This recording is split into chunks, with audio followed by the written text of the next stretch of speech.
So this is really exciting stuff. We're about to hear from a Kylie Insider, a man who has worked closely on past Kylie projects such as, now just settle back and have a listen to this. He's had a hand in Light Years, Fever and Fever Live, Hits Plus, the remarkable Hits Plus, the reissues of KM94 and Impossible Princess, the reissues that is, and the spectacular Greatest Hits 87 to 98, 99.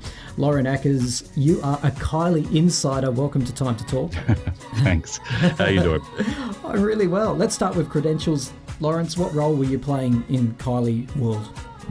Yeah, look, back in, I think I started with Mushroom in 1999, and I joined them as a part of their promotions team then. So that's around the time that The Real Thing came out.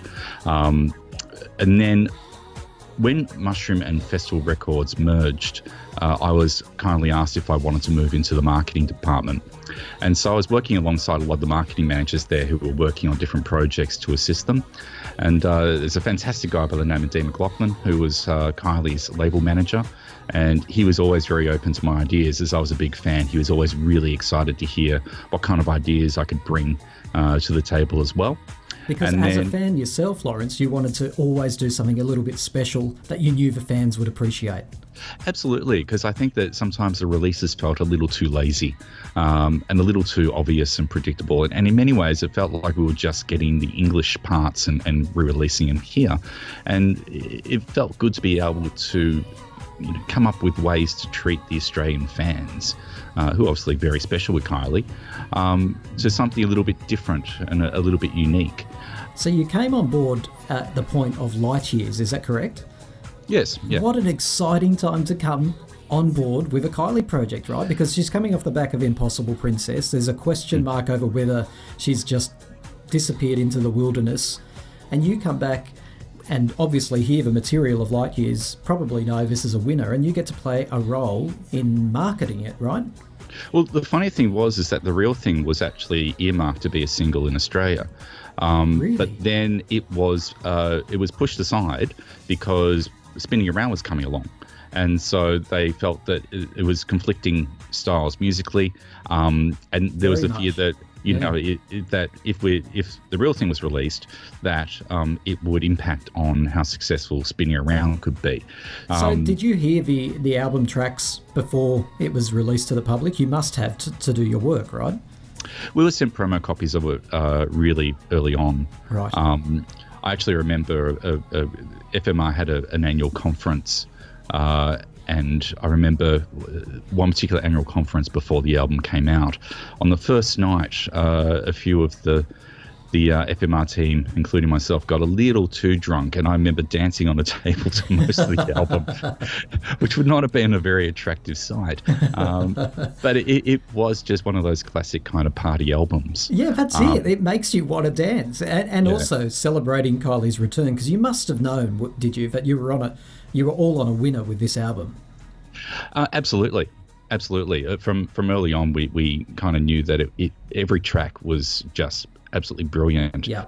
I particularly loved tracks like So Now Goodbye, which to me feels very reminiscent of Diana Ross's The Boss.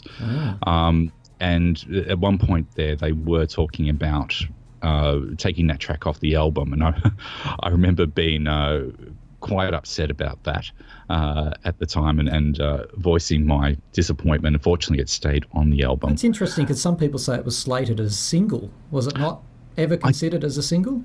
Not as far as I know. Yep. And we have to keep in mind that the bulk of the marketing was really done with EMI UK. Your job is to market Light Years to the Australian public. And you say the bulk of that is conducted by, you said EMI in the UK. Yeah. Take us behind the scenes of your office, though. What was going on? What were the ideas being thrown around to actually market this? Like you say, it was already buoyed by the success of the two singles. What are you coming up with? What are the ideas? I was very lucky and very blessed during that period to be able to work in a company where, ideas were welcomed. And so it was a very creative period, I think, during that time as well. We were really trying to think outside the box as to how we could be innovative with some of the the marketing ideas and the teaser ideas, we come up with the idea of doing flashcards at that point. Remind the young people what flashcards are. Look, Flash was an early form of multimedia animation on the computer before the days of HTML5 and all that sort of thing. Yeah, the original kind cool. of, yeah. And we got this wonderful guy named Adrian O'Hagan and sent him a CD Pro and sent him the original Kylie images that came through the hula hoops and said, what can you do? Right? Yep. For spinning around. And he came back with this 30-second flashcard, which ended up being the first introduction of that song to the world, I think. Now, I told you before we spoke that clip, and I'm sure very many people like me, because it had a little snippet of a song too. Yeah. I think it faded into the chorus of a song. It did. Spinning around, Yep. and I just had to play that one tiny clip over and over to try and think, now I need to hear the rest of the song. And she was moving from photo to photo, side to side. Yeah. I think from memory. I never kept it. It was basically photo negative that Adrian was playing around with there. Yeah. And I think we knew that doing that teaser would be a great way to introduce the song. I think we were really very pleasantly surprised with the fact that that teaser went global and really caused a bit of attention, which was fantastic. I don't know if EMI UK were particularly thrilled about that. They may have felt a little jilted by that. But in terms of what we were doing to try to introduce the track and to do it in a really innovative way and to get people excited and curious, I think it was quite successful. And we did pretty much flash tracks for most of those Light Years singles. I remember the one for Please Stay used to make me giggle because it looked like it was released around Christmas time and it looked like the tree had fallen on top of Kylie at the end of it. And every time I looked at it, I just laughed. Okay, that could have probably been done a little different. I also remember that there was a printing issue with that single too, from memory, and there was almost. Yes, there was some copies of the single had almost like white panels on the side due to a printing error, which wasn't particularly great. But and were there spelling mistakes on some of these singles as well? Yeah, your Disco Needs You had the most famous one, which became your Disco Yeeds You. Yeah, I can remember one fan on Say Hey saying that our release for Fever was Can't Get You Out of My Yed, which wasn't the case, but it was a very smarty, arsey kind of comment, which I laughed at. Yeah. But you can always rely on Say Hey for smarty arsey comment. Absolutely. Absolutely. But so in terms of a comeback album, that was a really fantastic album. How much insight does Kylie have over the marketing of an album like Light Years? I don't know if I can answer that necessarily, in the sense that I don't know. I know that Terry was obviously very involved. Terry Blamey, her manager, was very involved with a lot of those sort of discussions. But I think they liaised mostly with EMI UK's marketing team, who then would direct everyone else and say, okay, well, this is the singles that are coming out. You can expect the parts here. This is the release dates that we're doing, and go that way. Whenever we were wanting to suggest anything different, we'd go back to Terry and say, well, could we do this, this, and this? And he would come back and say either a yes or a no. A great reintroduction, of course, Can't Get You Out of My Head was premiered during the On a Night Like This tour, which you mentioned in one of your other podcasts. And that was, I guess, the first introduction to that track without knowing how massive it was going to become. And that led you into working on the project of Fever and then Fever Live thereafter. Now, this must have been an incredible time, even for insiders like yourself and marketers. And, I mean, how do you market something that everyone wants? Isn't that a dream come true?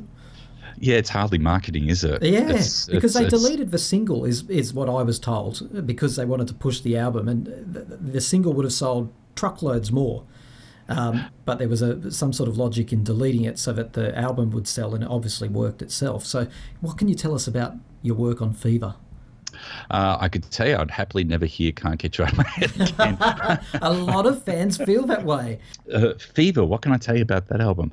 It was another period where we were really enjoying the fact that we were doing releases that were quite unique to the Australian market. Like what? What were the differences? Your Disco Needs You got a release here, for example, didn't it? Disco Needs You got a release here. Yeah. We had some different mixes Oh, that on was the Light Years, spinning. sorry, but yep. Yeah, well, we did have different mixes on the Light Years single. We had a different mix on the On a Night Like This single. That was one thing about the On a Night Like This single release, was that we initially, because the clip was recut at the last minute, we had been sent a copy of the clip, and then we were told, no, don't use that clip. Another clip is coming. We're recutting it. And it's like, okay, but we literally were like a week or 2 weeks out from release. And so we had to guess at the time what we thought the clip was going to be rated. Oh, right.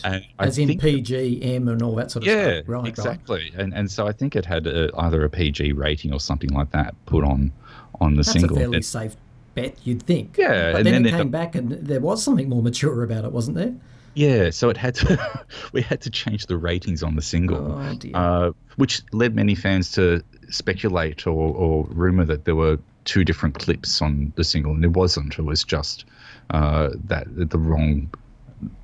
Hindsight, I don't know if I should be admitting this. I don't know if there's any legal ramifications around that. I don't think there would be.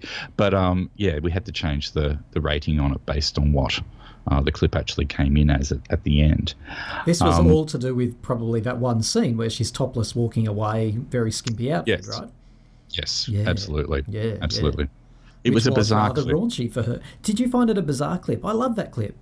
I like the clip. Don't get me wrong. I just found it very bizarre. I still don't understand the clip. I just like the clip. I think the theory was that she had died and she was a ghost going around. Oh, stop it. That was a rumour at the time. That's still not... Oh, gee, are we really reopening this old wound? It can't be a ghost. It's not possible. She's just angry at her sugar daddy. That's all it's about. Yeah, I do exactly the same I love the fact thing. that an insider doesn't know what it was about either. That's the mystery of that video clip, and let's leave it a mystery, I say. Well, that's the thing, is that there would have been a treatment written up by the director about what the story should be and submitted to the marketing team. The marketing team or the A&R team would have gone, yep, that's great, let's do that. So they would know. Someone in EMI UK knows, or, the Kylie Insider crew over in the UK would probably know. We digress, though. So to return to Fever, and you must have sat there behind the scenes just going, what the hell's happening here? Because no one could get enough of Kylie. We were super excited. It was just, for anyone working on it, just the absolute dream, because whatever we did just felt like it was successful. And in fact, that proved to have its own problems at the time. I remember when I think it was Coming to My World was meant to go to radio, or when radio heard it was going to go to radio, they jumped on the track immediately. Before it was released. Before it was released, literally weeks before it was supposed to go, which causes problems, because we want to be able to sell units of the single or the album. Because everything in marketing is planning, strategy, and you control, right? It's all timed. But here, we've Come Into My World just saying that it slipped out of your grasp. Absolutely. I'm pretty sure it was Come to My World. It's a long time ago now. Yeah. But this was obviously the period of, again, we were being playful with what we could do in terms of marketing. It was the period of the In Your Eyes DVD single. Yes. Now tell us, wasn't that the first DVD single for Kylie? It was the first DVD single for Kylie. I just come back from the UK and DVD singles were all the rage there. And literally I got back home and the day before and the phone rang and it was Dean saying, just got word In Your Eyes is going to be the next single. What do you reckon we could do? And I said, well, in the UK, this big thing for DVD singles, we should look at doing that. And so it became the first Australian-produced DVD single and the first Kylie DVD single. And it was thank you. I truly do, Lawrence, because I was so excited when they had I went, finally, because it's easy to forget that around that time we were all just buying DVD players, really nice TVs, and we wanted everything in the highest quality possible. So to get this disc was sort of my evidence that I have this video clip exactly the way it was intended to be viewed by a fan. And it was a limited edition release anyway. Wish I hadn't sold it. Yeah, we produced only a certain amount, and we did offer some to EMI UK, who took only a small number of units, and then came back later on going, actually, can you produce any more? I bet. Yeah, it proved to be very popular. And Much then to all the our pleasure. singles, besides "Can't You Get You Out of My Head," all the singles off Viva had a DVD single release, didn't they? They did. And that was EMI UK who led that. Strangely, the Come to My World single didn't actually have the clip on it. It had a live clip of from the Yes, Fever Live. yes, I'm it not quite did. sure why they chose to not include Quite that clip infuriating. when it was a wonderful Michelle Gondry creation. Yeah, yeah. Um, so yeah, it was very odd. That was the other thing I remember during that period is that one of the radio stations picked up a bootleg remix of "Coming to My World" and was playing that all the time Really? on the air instead. I'm trying to remember the name. It was a Melbourne DJ. I'm just trying to look through my notes here That's at all the right. moment, see Are if I they can allowed to remember. do that though? Well, no one stopped them. It was Melbourne DJ Dean D, and it was called the Parkside Mix, and it was Nova. Good on you, Dean D. They used to play it. So it was it was kind of I think that summed up just how much radio was so keen to play any of her material during that time that they would, jump on bootleg mixes of it and play that instead. Let's talk about Fever Live. Fever Hmm. Live was, as you've pointed out, it wasn't just for DVD, which was the most important part of that project to me, but also a CD that accompanied it, right? Yeah, there was a limited edition version that was DVD and CD. That particular project was incredibly stressful because of the fact that we were contractually obliged to release exactly the same product as what was released in the UK. Okay. And so I One don't would know think if that wasn't stressful at all then. it wouldn't be, except for the limited edition DVD CD had this beautiful shiny printed material on the front of it that was only available in one printing company in the world, which was based out of the UK. Right. And so, in order to meet deadlines and to get things done, proved to be incredibly stressful. In fact, I think from memory, we released the standard version on the actual release date, but then due to the printing not coming back in time, the limited edition one was released about a week later. And again, I think people thought it was some sort of marketing ploy to try to sell both. It wasn't. It was just that that was the earliest we can get those printed materials back. And it was worth it because this was spectacular packaging, wasn't it? It was great packaging. It was fantastic. But, during that period, it was often a lot of last-minute issues going on. I think you'll remember that Fever had a limited edition version as well, which had a bonus disc of remixes and extra tracks. And the mastering on the original of that from the UK was wrong. And so it meant that on Whenever You Feel Like It, the sound cut in and out all the time, or went up and down. The And volume, so right? Up and down? Yeah. the volume went up and Yeah. down. So in the end, we agreed to press up a whole lot of new versions of it with the correct master and send them out to record stores so that if anyone came back complaining about it, they got the replacement disc. Wow. Do you know if many people did come back complaining about those levels? A few did. And also on top of that, we because we were always very pro dealing with the fans directly, we were quite open about it on boards like Say Hey and said, if you want a replacement disc, let us know. So we felt that we were talking directly to the biggest Kylie fan base by doing it. The run that had the error on it, is that now a collectible? No, it's the most common version. It's It the was most one that was common actually- version. Damn Yeah. it. Wow. Oh, I just love that DVD. That's all. I love the packaging of it. I love the actual production of the concert as well. It was brilliant all around. Yeah. EMI UK did a fantastic job on that actual DVD itself. It's a great concert video. It really is. Feel the fever. I'd love to quickly talk about Hits Plus because this is a real fan favourite. This is a pretty special project for you to work on. Was this released?